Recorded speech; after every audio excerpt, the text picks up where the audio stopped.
Hey guys, I'm Chef D-Max. Welcome back to my kitchen. Today we're going to do something super simple. I just want to show you guys how to cook baby potatoes. So here you guys can see we've got these baby purple potatoes. And the reason I'm using purple potatoes today is because I want to show you the difference in the color that you can preserve and the flavor that you're going to be able to preserve by cooking these the right way. So how to cook a potato the right way? Stay with me. Click subscribe if you're not already doing that. Give me a thumbs up if you liked the video and ring that bell, and I'll see you back in a second. Okay, we're back now, and I'm going to show you basically the simplest thing in the world, how to cook a potato. These kind of quick videos that I want to do to show you some basics really help out in all the cooking that you do. Potatoes is something you cook all the time, right? You've got bigger potatoes that you peel and you boil and you mash up, but small potatoes you see a lot in the grocery store, little creamer ones, these little bit larger style potatoes, but the best way to cook these to retain the flavor is to boil them but never strain them. So let me show you what we're going to do. We're going to take these purple potatoes. I have some purple potatoes here that I've already cooked, and I've cooked them in a different method to show you the difference. But to cook the potato, you wash the potato first of all, scrub it nicely, and then cover it with water. Cover it well with water, okay? Then we're going to let this come to a boil. When this comes to a boil, for this size potato, like you're looking at probably like a 1-inch wide potato, that's going to take about 2 minutes boiling, 2 to 3 minutes boiling, and then you leave it in the liquid after. So pretty quick, right? So we'll bring this to a boil.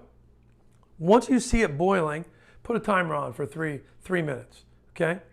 Let it boil for 3 minutes. After it boils for 3 minutes, take it off and let it sit in this liquid, okay? So you want to let that sit. So with that, normally I'm just going to put like a nice tablespoon of salt in there. You can put different things. Remember, this water is going to fuse together with the potato. As it cooks and gets hot, the juice of the potato and the flavor of the potato and the water in the potato is going to come out into the other water, and they're going to mix. And then later, as it cools in this liquid over time, it's going to suck that back up. And so whatever you want it sucking back up in there, if you want to put some dried thyme or fresh thyme, if you want to put rosemary, whatever flavoring you want to put into that potato, garlic, you could do it at this point. So you'd put a couple garlic cloves, some thyme in there, whatever you have, okay, or just salt. Do it however you'd like. But basically, bring this to a boil it for 3 minutes, turn it off. Now you're gonna let that sit till it completely cools. Now here's the thing, when it's done, what you can do is take this potato out, cut it, and taste it. If it doesn't taste perfectly cooked to you, right, then put it back on the stove, bring it back to a boil. Do not let it wait 3 minutes now. Just bring it back to a boil, turn it off, and then do that again, okay? And I know that seems tedious, but you shouldn't have to do that again. But if in case it did come to more of an al dente that you didn't like, you wanted it more, that's what you could do to fix it, okay? Reason being is that you want to retain all that flavor in the potato, and you want it to suck back in there as it cools over here in this liquid. So this potato, what I'm going to do is I'm going to bring this to a boil, and then we're going to let it cool, and then we're going to come back and check these potatoes out. So I'll see you in a second. Okay, we're back now, and I've got my potatoes been cooling here for a while. It came to a boil, cooked it 3 minutes, and now I've left it to cool. So now I'm going to take my other potatoes here. These are potatoes. Now, what I wanted to show you was the difference between a potato that I kind of boiled, and you can see these potatoes that I've boiled. Let's put them here. And then here's a nice potato that I've boiled and let cool in the liquid. And you can see the difference in color.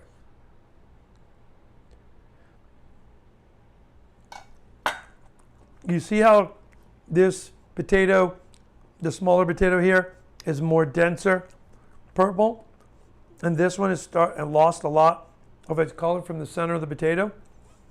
That's because on this potato, I boiled the potato probably for 8 or 10 minutes till it was cooked, till I tasted it was cooked. Then I poured out the liquid. And when you do that, you're pouring out all of that flavor that comes out into that liquid, and it can't suck back up into the potato. So it's much better for you to boil the potato and then cool it in its own liquid and then take it out. And what you'll get is, rather than getting this potato here that you can see it's started to get white on the sides and it's getting white in the center, you get this beautiful purple potato that's got much more texture and color to it, okay? And flavor-wise, you know what happens? It doesn't taste as watery. The boiled potato tastes a little bit more watery and mushy, which is weird because this got soaked in water, right? The other potato has a much smoother texture. So they're not huge, great differences, but the flavor that you're going to get by taking a potato and cooking it to a boil and then turning it off is the way to go. And then from there, there's a million things you can do with it. So from here, you could see I could take this potato and I can cut it paper thin like this and make a beautiful potato salad, right? That's definitely a recipe to keep an eye out for. What I like to do too with these potatoes is just take the potato like this with the heel of your hand, smash it, right? Smash it flat like this until you've got this flat pancake, if you will, of a potato, right? With the skin right on it, and then saute those in a pan with some butter, right? And baste those with the butter, and you get that crispy outside of the potato. The inside of the potato is already cooked, so you're just making it warm. So cooking a potato like this and holding it like this in your fridge, you can do a lot of different things with it, okay? It makes it more usable, okay? You can also take them and quarter them. One of the other things that's nice to do is take the potato and quarter it, right? And then you want to cut it small like this. And then this you could toss with olive oil, salt and pepper, and then roast those in a cookie sheet in the oven. So we have a lot of different methods of cooking this one potato, or cooking this one potato after you've boiled it. And the beautiful thing is it's got good moisture, good texture. And then when you do these other methods like this, you could just do a cold potato salad. You don't need to recook it. You can make it crispy on the outside by a smashed potato like that. You could take it and roast it with other vegetables, and then you know it's going to be cooked. You don't have to worry about how long it cooks, because potatoes are cooked much longer than other vegetables, like asparagus and things like that. So you could put this in with raw asparagus, toss it all together, put it on a cookie sheet and roast it. Your potato is going to be roasted nicely, cooked perfectly through when your asparagus is done. So try this at home, okay? Remember, cooking potatoes is very simple, right? But use this method and then hold the potatoes in the fridge. It's also a nice thing to do if you bought some potatoes and they're getting a little bit older and you want to cook them. You can cook them like this and then hold them for an extra week like that too. So I hope you enjoy the recipe, and give me a thumbs up if you did like it, and I'll see you back soon in my kitchen.